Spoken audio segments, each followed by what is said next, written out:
Hello and welcome back to part 2 of my Enchantress series. In this part I'll be showing you the most exciting fights I've done in Act 3 with this build. And of course there will be plenty of dominating and manipulating along the way. And since the Act 3 enemies are so insanely strong, dominating them becomes extremely overpowered, and you'll see what I mean when you see the fights I'm showing you. But there will be not only dominating in this video, but we will also make a variant of this build that doesn't really control enemies, but obliterates them. We will be dealing more than 100 psychic damage each hit, easily every time, and it's gonna be a great time. I'll try to mix it up between fights. One fight will be more dominant focused and the other will be more damage focused, just so you get some varieties to see. But if there are any fights that you'd like to see, maybe your favorite fight, that I do not cover in these videos, do let me know down in the comments. And also if you have any questions, let me know as well. I always read the comments and I do take them to heart, most of the time. So if you have anything to say, please do so. But most importantly, sit back, relax, grab some snacks maybe, and enjoy the video. Come close. The changeling stands no chance. The Murder Lord's blessing will be mine. Once I peel the skin from your carcass.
As you can see, I didn't lie to you. This build deals absurd amounts of damage, and of course we will be using that same setup in future fights as well, so there's more damage to come.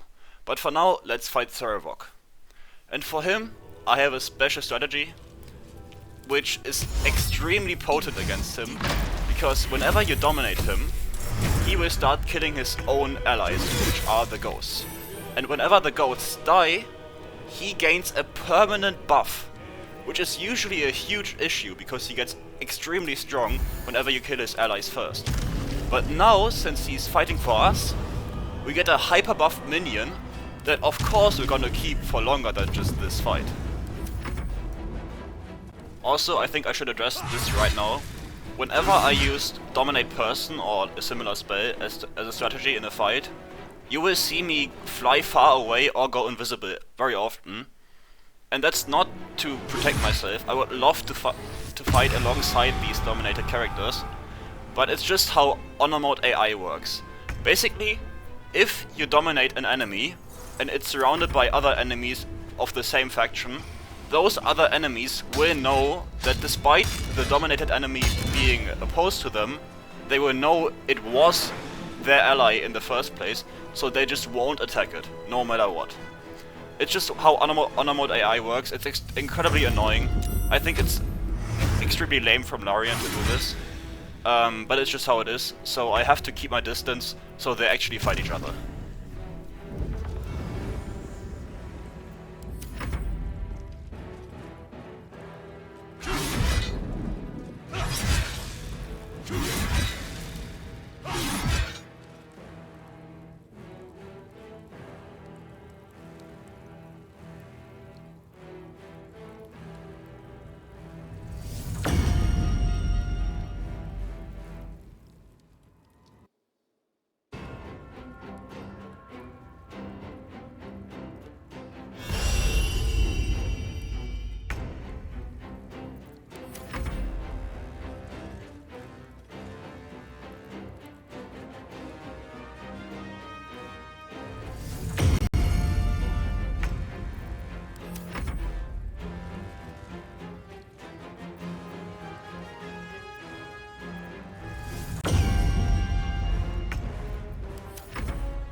Like I said, we are not done with Sarevok yet. He's way too OP to throw him away right now. We are going to take him on a walk through the city, past some steel watchers, which are remarkably calm, considering a century-old murder hobo is walking past them, but we're just gonna ignore that. And of course, our goal is Helsig's shop, who we already killed off-screen, so she doesn't cause any trouble. And we're gonna bring Sarevok to hell.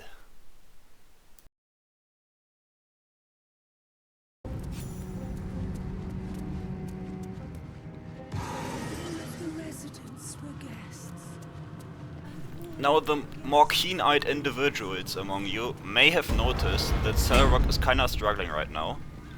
And that's no coincidence. I couldn't actually get him into hell normally. Whenever I clicked the portal, while he was dominated, he would just disappear, because the dominate would break.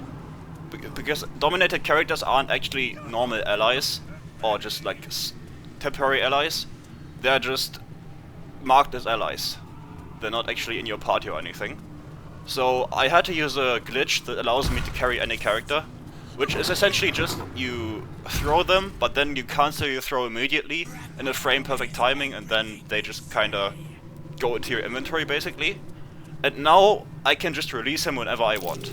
He will be hostile, so I have to dominate him again, but just so you know why he looks so weird. Summoned Master Raphael. Like I said, we're gonna cancel our jump animation so he gets released. I couldn't tell you why this triggers it, but it does. And he actually rolls higher initiative than us here, so we almost die, but luckily our charm hits. And now it's time to fight Raphael. And place your bets right now in the comments who wins. Sarevok against Raphael's entire army.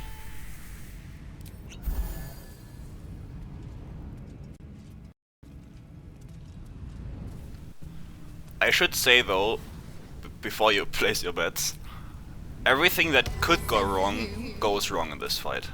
Just so you know. You'll see what I mean in a second.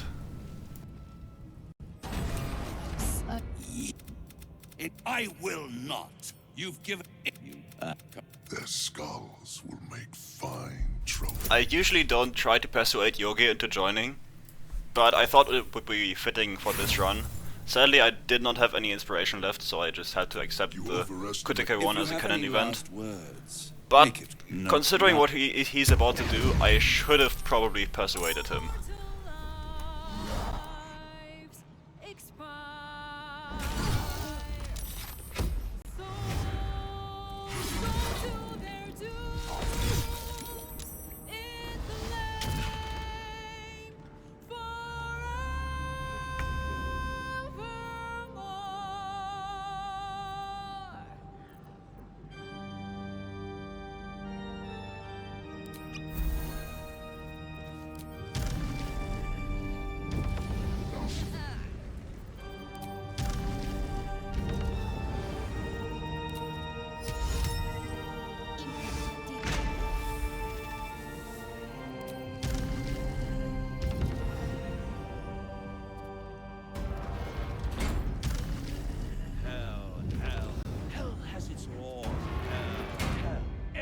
In the cause, curtain falls, but hold your applause.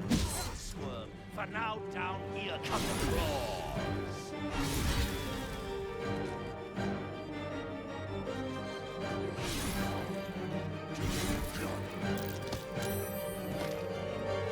Life's all mortal lives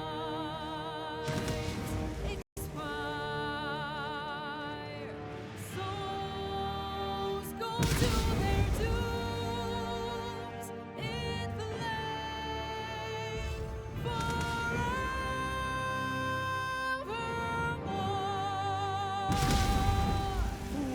Fools, how hard you have fought. Brave, but it's all been for naught. True souls that couldn't be bought, doomed, detected, and caught.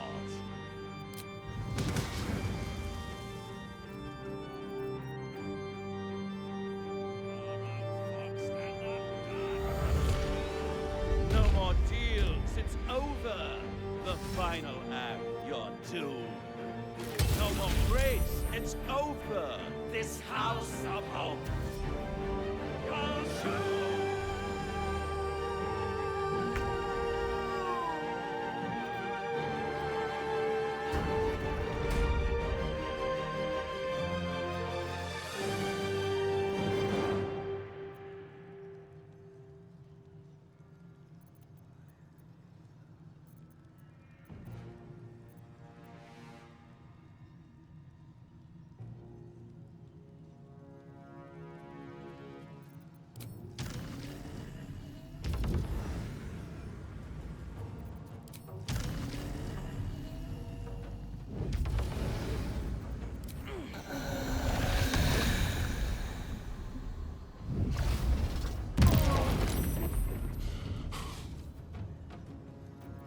nothing.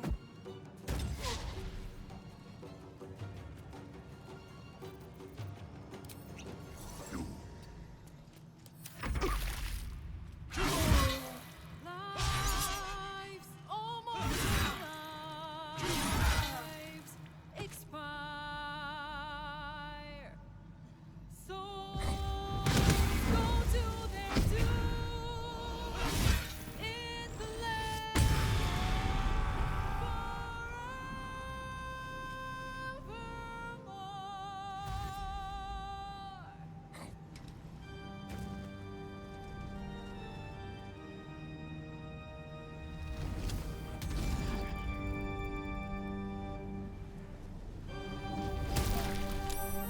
Yeah, at this point I was pretty sad. Because this had such a low chance of happening, and this was totally my bad. I should have stayed in range so he was continuously steeped in bliss, because that would give him disadvantage on his saves. But I just forgot for this moment, and that allowed him to roll the 19 that he needed to save. Honestly, I could have done so many other things that would have prevented this, but I just didn't, so I lost my insanely cool strategy to kill Raphael. And just if you're curious, this isn't the reason why I had to reset the run in the first place. I had to reset because I forgot to get Dola Armorous weapons from Echo of a Bazigal when I tested the Sarevok stuff, and I accidentally made him permanently hostile towards me, so I couldn't get the stuff anymore. Yeah, that was pretty devastating. So that's why I had to reset the run, and this is already the reset run, so I just didn't want to reset the second time. So I just went with it.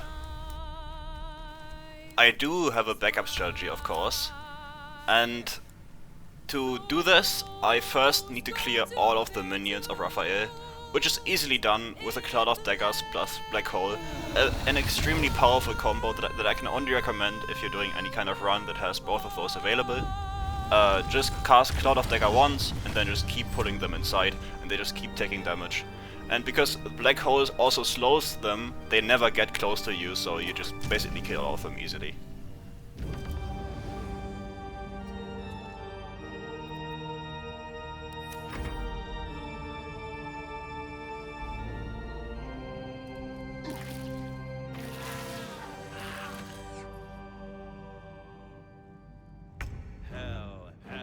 Hell has its wars. Hell. Effect and the cause. Curtain falls, but hold your applause. For now down here come the claws.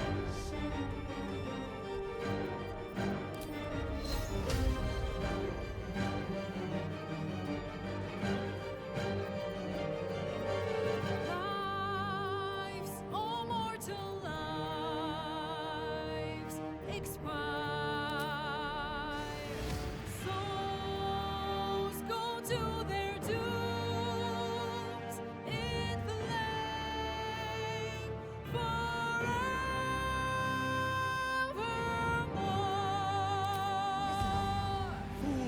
Fools, how hard you have fought. Brave, but it's all been for naught. True souls that couldn't be bought, doomed, detected, and caught.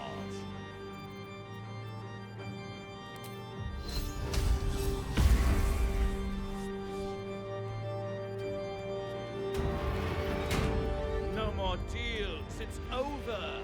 The final act, you're doomed. No more grace, it's over. This house of hope. You're doomed.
do this, so we have Raphael completely solo, which is what we need, or what is ideal if we want to do the DPS strategy. And Raphael is probably the best punching bag in the game. He has such a high HP pool that it's just great to see just how high your DPS really is. And you're gonna see just how high it gets. I actually don't use all of my buffs that I could use, so each of the hits I'm about to do could probably have like 20 more damage each. Yeah, overall this House of Hope run was pretty disappointing, I'd say.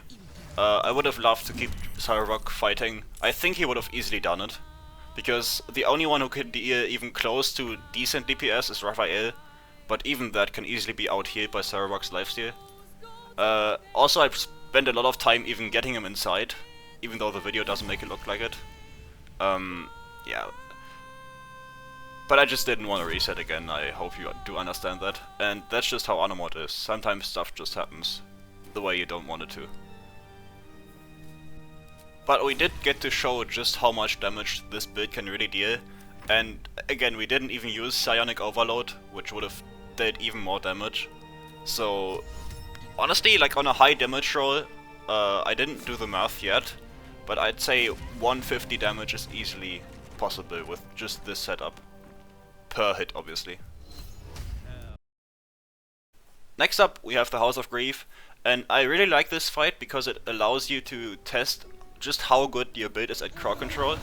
There are so many different enemies here, and each of them have at least a decent amount of HP, so you really get to show just how powerful your build is. And I tried to use a bunch of different abilities in this fight overall. I start with a Mind Blast, as you can see, but then I try a bunch of different spells that allow you to control huge groups of enemies. But I also try later on, as you will see, to dominate the stronger ones just to see how they fare against the swarm of weaker enemies. Just a bunch of variety of stuff you can do on this build against crowds, just to show what this build is capable of.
I think this is a good moment to ask for any feedback or questions, because I am still trying to learn and I'm constantly changing how I'm editing videos and how I'm cutting stuff.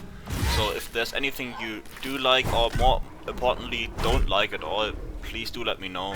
For example, like, was that too much music, was that a too long fight, all that kind of stuff. Any feedback is most welcome.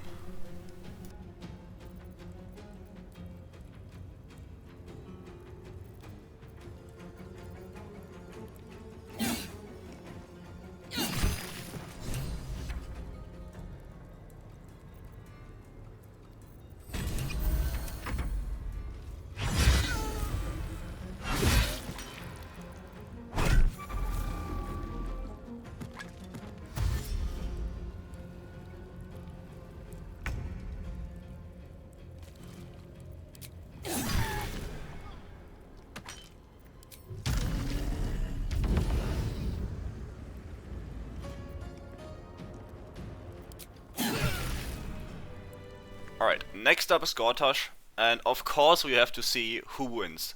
One Gortash or all of his Bay Knights and Steel Watchers on the rooftop. I did think about doing the fight in the audience hall, but at the time where he is in the audience hall there's only really Steel Watchers in there, and I did want to see the Bay Knights as well, so I did choose this setting. And there's still plenty of enemies for him to fight, so we'll see what happens. The fight starts off very slowly, because in his normal form he doesn't do anything, and like I explained earlier, whenever I dominate someone and I'm at least somewhat close by, they just won't attack him at all. Maybe like opportunity attacks, but that's about it. So I did have to kinda trigger him a bit, so he becomes a bit more threatening. In his normal form, his highest damage attack is just his budget Sunbeam that he can cast from his crossbow, but once he is transformed into the Avatar of Bane, he did a lot more damage, and this is where this fight really gets fun. Yeah, this is about 4 turns in, excuse the jump cut, but just nothing happened in between, so he didn't miss anything. And I trigger his form here, and even now that he is a major threat to all of the people around him, they still hesitate to attack him. That's how annoying the AI is in Honor mode, that they just do not want to attack anyone who's dominated, which is incredibly lame. I think that's a huge missed opportunity from Larian to just make that feature overpowered. Because it's a level 5 spell, it's supposed to be strong. So I don't know why they made that so bad, and it's so hard to make the people actually fight. You'll see that I have to like go super far away for them to even engage in true combat. But I did do it just for the video. I would have loved to fight alongside Gortash and just have him as an ally with all the Black Fists of Bane. That would have been so cool, but I guess it just can't happen properly. But again, this is just an issue on Honor mode. Even on Tactician, the AI isn't this hesitant. You should have no problem if you're using this build on anything but Honor mode to just dominate people and have them fight properly alongside you.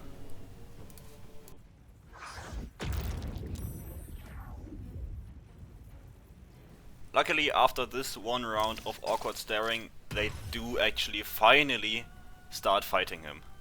It takes some time on Honor mode because they really don't want to, but if you just deny them any opportunity to fight you yourself, they will eventually fight whoever you're dominating.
Now Dominate Person runs out eventually, because we did cast it very early into the fight. But luckily there is another human just in reach, and this one is special because the Bay Knight casters can actually also cast Dominate Person. So of course, once they cast it on someone, that person also becomes an ally.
As soon as Gortash walks in reach, we of course switch him out for our old dominate person. He is way too valuable and overpowered to not have him on your side.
Now that Gortash has kindly cleared every single enemy for us, we can unleash our entire arsenal, or at least a good chunk of it, of draw control abilities on him, so we can finish him in style.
And that marks the end of this video. I do hope you enjoyed it.